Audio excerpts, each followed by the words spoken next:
Number 10. Missile Base, Negrond, Latvia. Throughout the world, many abandoned facilities from the Cold War era sit untouched. Cold War era bunkers such as the missile base Negrond in Latvia can be found scattered across the former Soviet Union. During the Cold War, many countries like Latvia built bunkers as a way to prepare for any potential nuclear attacks. While there's no longer any open threat of nuclear war, the site remains.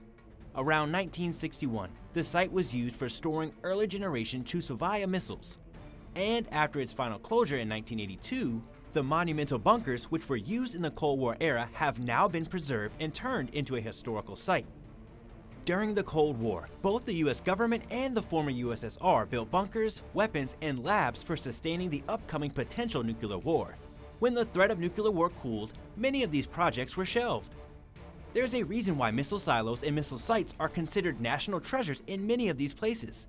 They were amongst the most expensive and sophisticated pieces of military architecture ever created. These items are still being found in the missile base in Negrond. Number 9. Titan II ICBM Base Museum, Sahuarita, Arizona. You can visit the Titan II ICBM Base Museum in Sahuarita, Arizona to see a launch control center that was used during the Cold War. During the Cold War period, the American government built hundreds of these underground missile launch centers across the country. The Titan II is one prime example. Extensive renovations were needed at the Launch Control Center to prepare it for public display. The command center is housed in its own underground bunker, and in order to keep the complex functioning, the control center has its own generators, water supply, and air filtration systems. It was also made more complete with its own environmental controls, light sensors, as well as a security system. The engineers who designed the control center were aware of the possibility that a nuclear explosion could occur near the craft, so they designed this military equipment to withstand the effects of a nuclear blast by making it mobile, with the ability to move around instead of fixed to the ground. It was suspended inside a much bigger casing. During the Cold War, the US used the advantage of the Titan II missile base to theoretically allow it to survive a nuclear attack with second strike chances. While some people saw the weapons as a way of deterring an attack, others believed these weapons might provoke an attack. This was a large part of the whole arms race that the Cold War consisted of. Even before the collapse of the Soviet Union and the end of the Cold War, between 1970 and 1986, many of these missile sites/control centers were converted into museums. Number 8. S-25 and A-35, Radomes, Foaminess, Russia. Oftentimes, Cold War relics are fascinating to look at, though much of the infrastructure built to support them, however, has fallen out of use and is decaying. One example of this, the Radomes, can be found in Russia. Several abandoned anti-missile defense system radar domes still stand today in the Foaminess area of Russia. A surveillance tower also stands empty, abandoned in the birch forest outside Moscow. The monument is made up of 6 radomes and 8 silos. These large spherical buildings acted as an early warning system for potential nuclear attacks on Moscow and have stood since the 1950s. These radomes were designed to track and intercept any incoming missiles. In the event of a nuclear attack, the early warning radars would detect the missiles and signal to air command centers. Today, they are a sobering reminder of the lengths both sides went to in building massive anti-nuclear defense structures. Number 7. Soviet M4 bomber jets, Engels, Saratov, Russia. The Bison, or M4 bomber, was one of the most feared military weapons during the Cold War. The aircraft was also the largest model during the war, weighing 80 tons. When the Soviet Union first displayed their M4 model to the public in Red Square in 1954, the United States was surprised and concerned. They had been unable to intercept any prior knowledge that the Soviets had even built a jet bomber prior to the unveiling, and it led them to scramble to commission jet bombers of their own. Later, however, intelligence revealed that the bomber's range wouldn't allow it to attack the US and return to the USSR. Although it was created during the Cold War to attack US targets, the original model wasn't widely used, and the following version of the bomber was retired in 1994. A handful of them can still be found in Saratov, Russia. At the beginning of the Cold War, many countries commissioned an array of large fighter jets like the M4 Bison because the sky was a major component of both their defense and attack strategies. However, once this period ended, the other major components of the defense strategy were not changed, and it became clear that these jet designs were something they could bring into the future. The Bison was just the second Soviet bomber built to carry nuclear bombs after America's B-52.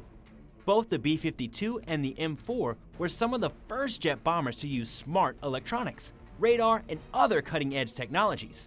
They were also the first aircraft that had a pressurized cabin and nose turret, designed to transport nuclear bombs all over the world. Number 6. Hanford Site, Richland, Washington, USA. This site was used for the Manhattan Project, and plutonium was produced here long before the Cold War began. The area is 568 square miles in size.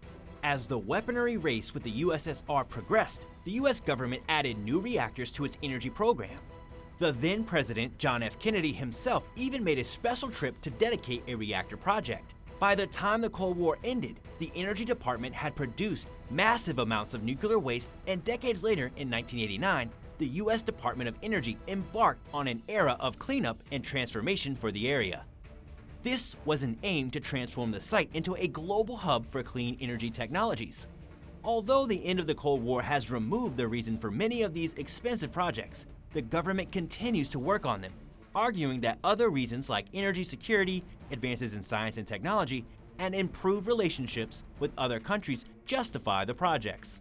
Known as one of the most toxic sites in the United States, Hanford contains obscene amounts of radioactive waste that was created as a result of the production of nuclear weapons, making it an incredibly dangerous place to be. Cleanup attempts are difficult and ongoing. Number 5. The Fed's Cold War Bunker, Culpepper Switch, Washington.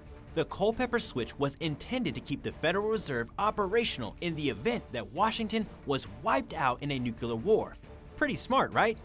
While several full-scale nuclear war simulations played out in the 1950s, it wasn't until 1962 that researchers came up with an actual design for how the country's central bank would survive a war. The Culpepper Switch was one of them. Even some politicians from the Cold War era thought the bunker was silly. In 1969, the compound was built outside Culpepper, Virginia, near Mount Pony. The building was originally known as the Federal Reserve's Communications and Records Center and had about 135,000 square feet of space when it opened in 1972, and held close to $4 billion in American currency during the 70s.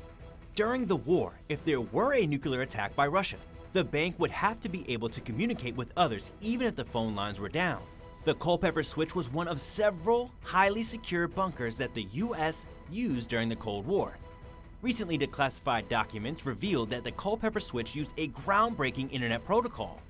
After the end of World War II, now that America was safe from bomb attacks, the government no longer needed large warehouses to store physical money. Do you think that the US no longer makes use of bunkers and Federal Reserve storage facilities like the Culpepper Switch?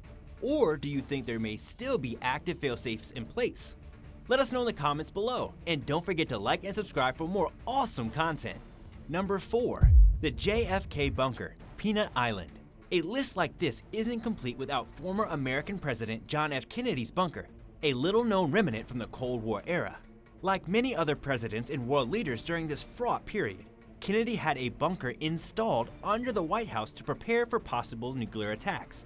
There was also said to be a fallout shelter in his backyard. In addition to these precautions, there was also Peanut Island, a tiny island in the intercoastal area in Palm Beach, Florida, across the waterway from the Kennedy family's Palm Beach Island estate. If the presidential family had been visiting their Florida home and were in need of escape in the case of a nuclear attack, the family would also be able to access this bunker by escaping in a submarine. It is a powerful reminder of the buildup of nuclear missiles during the time leading up to the Cuban Missile Crisis.